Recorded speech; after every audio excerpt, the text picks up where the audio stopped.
Hi, my name is Laura, and today I'm going to be talking about how to run a half marathon. So, a little bit of background, I actually ran my first half marathon back in May, and I started training about mid-February. So, if you were going to train for a half marathon, I would say give yourself 3 to 4 months to do so.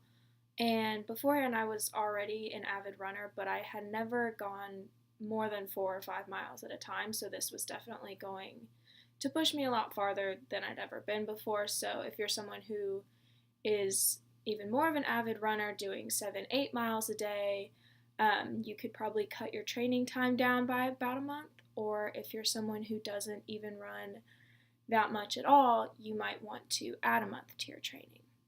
So overall, what I would say the best tip to do is to run at least every other day.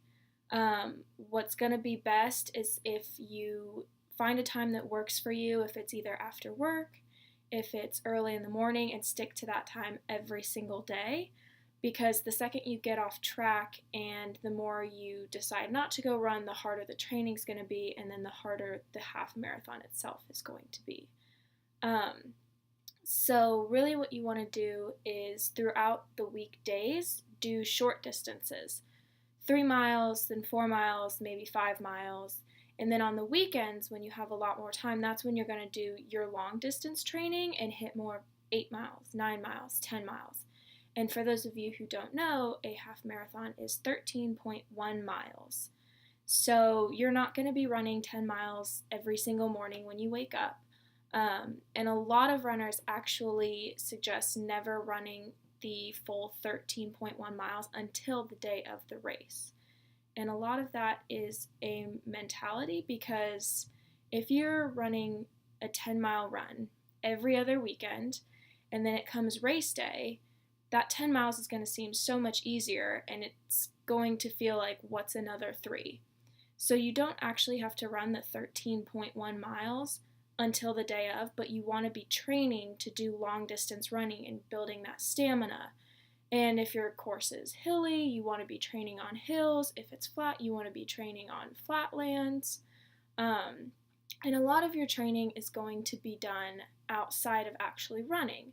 So it really comes back to your diet. I was not drinking any soda whatsoever. It was all water all the time.